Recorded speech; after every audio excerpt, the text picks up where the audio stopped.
So today's topic is going to be probably one of the most critical issues for Canada, and that is our national debt and the way we spend money and manage money. This has been something that's bothered me ever since the 80s. I saw Pierre Elliott Trudeau spend money like crazy and just out of control, and I voted for the Conservatives for the first time with Brian Mulroney, and the one thing I was expecting out of him was to have some financial responsibility. Now I know that they were dealing with high interest rates at that point in time, but still,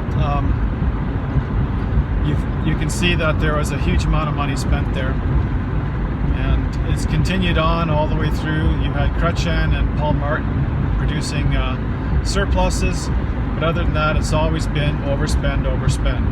Now I've done another short video, or a couple of videos on this with the Liberals and the Conservatives talking about debt in short little 30-second commercials. I think that's something good that you can share on Instagram, or not Instagram, but Twitter and Facebook. But anyhow,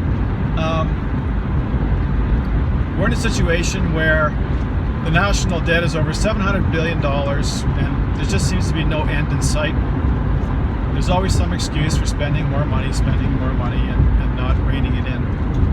At over $700 billion, we're talking about over $80,000 for a family of four of debt. Now imagine the debt that you have on your own personal debt, whatever it may be, your home, your car, and credit cards, if anything, or student loans, and all these things. Now go ahead and tack on another 80 grand just for the federal debt. And if you go ahead and you add up all the other debts of provincial debt, municipal debt, and whatnot, I mean, you're over $133,000 per family of four. And this is just simply not sustainable. We are in a very serious, precarious situation. As far as I'm concerned, every dollar that we borrow at this point in time is a national security issue. Now, in the previous videos, I did mention that Pierre Elliott Trudeau, under his government in 1974, we went from the borrowing from the Bank of Canada, which helped finance, the St. Lawrence Seaway, the Trans-Canada Highway. Basically, we would borrow from ourselves at very low interest rates, and this was successful. But in 1974, under Trudeau, we ended up going and borrowing from Bank of International Settlements, I guess it is, or private banks, and it's like compound interest, as I understand it. Since that time to about 2015 or so, we spent over $1 trillion, $1 trillion in interest. And right now, as it sits, all we're doing is paying the interest on the loans. It's like a family with 12 maxed out credit cards, and all they're doing is making the interest payments, and they don't seem to be, reining in their spending or getting a grip on things. And it's no problem. We got 3 more credit cards that we've applied for and approved, and we got lots of money we can spend. That's how Canada is at this point in time, thanks to the Liberals and the Conservatives, the Libcons.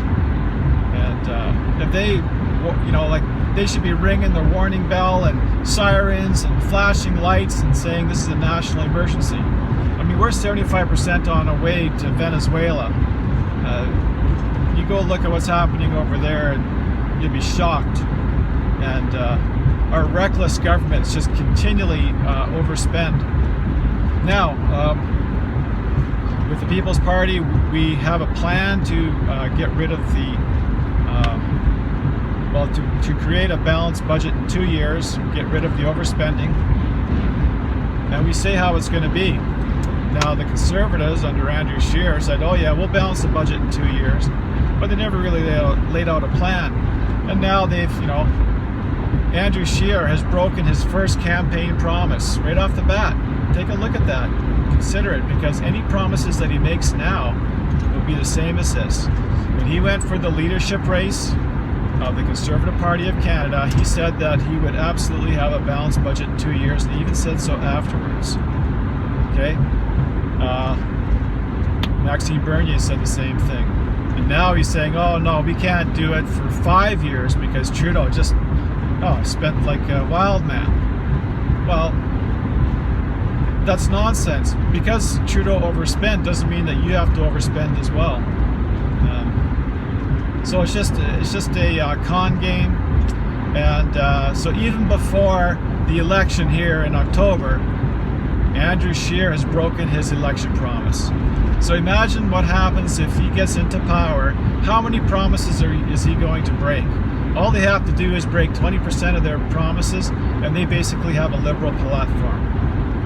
And so he's already done it on one of the key fundamental issues of what a conservative should be, and that's financially responsible. You have to ask the question, like, what's going on here? Like, why are we always borrowing so much money? I mean, why is it so hard for the enormous amounts of money that come into Canada coffers from all the taxpayers? I mean, we're working 5 months out of the year just to, pay for all the stuff that they blow money on. And it's such a burden on us. To me, it's almost like it's a big filter to suppress the middle class from rising up. But anyhow, you wonder, why in the world are these guys so irresponsible? How could it be? I mean, over and over again, a provincial government and federal government. Well, a couple things. Back in the 80s, I listened to a tape. There was a fellow named Jonathan May. Now, he actually used to work fairly high up in the International Monetary Fund. Now, he recorded his interview in prison because he was set up, falsely accused of something, and thrown into the clink to shut him up, basically. At least that's the story. And anyhow, in this interview, he talks about the goal of the international bankers to be able to get all the countries into enormous amounts of debt to the point where they're not able to pay their loans. And when that happens, well, then that's okay. The IMF, the mafia boss, can come in there and say, no problem, we borrowed you all that money, we got a solution for you and it'll work out. And basically they kind of take over and they gain control of your natural resources, perhaps, your ports. Ultimately, he said the goal was to completely take the land and the resources from the people. And that's corroborated with a more recent testimony by John Perkins, Confessions of an Economic Hitman. There's two versions that you can watch on YouTube. The short version is about half an hour, the long version about an hour. If you watch the short version, even for the first 5-10 minutes, you'll get a pretty good idea of what's going on there. Fundamentally, what he's saying is that he used to work for the CIA, and his role was to go into a government and foreign government and try and get them corrupted so that they would go ahead and take out these enormous loans and get the country indebted. And he would do all kinds of things in order to get the politicians to do that, favors and financial reward, and if those things didn't work, well then they would try and find some kind of scandal, try and get him out of power, perhaps create a coup. And if that all failed, well then you just whack him, go and kill him somehow, or get rid of him, make it look like a suicide. But if you have politicians with integrity and they say, no, we're not going to do that, we're not going along, and they get kicked out of the country, they kick out John Perkins and whatnot, well then after that it becomes, you send in the war machine and deal with it that way. So there you go. I mean, does it seem so far-fetched? Does it seem so far out of the line of truth that from what we've seen? Because the average everyday person, I mean, they balance their checkbook, they balance their budget for the most part, and although they're learning from our government too, Canada is, all these Canadians are borrowing so much money that they're maxing themselves out too. So it's a very bad example. It's not healthy for anyone, and eventually what's going to happen is it's all going to go bust. And when it goes bust, we're talking road warrior stuff. I mean, it's going to be bad. So we have to go ahead and deal with it, and there's no way the libcons are going to touch it.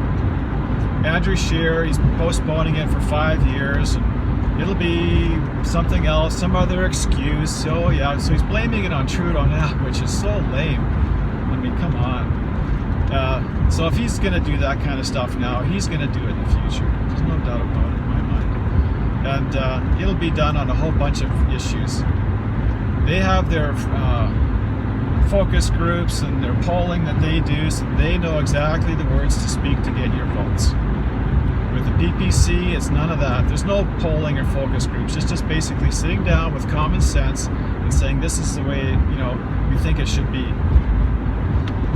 And so a real plan to balance the budget in 2 years and also lower taxes.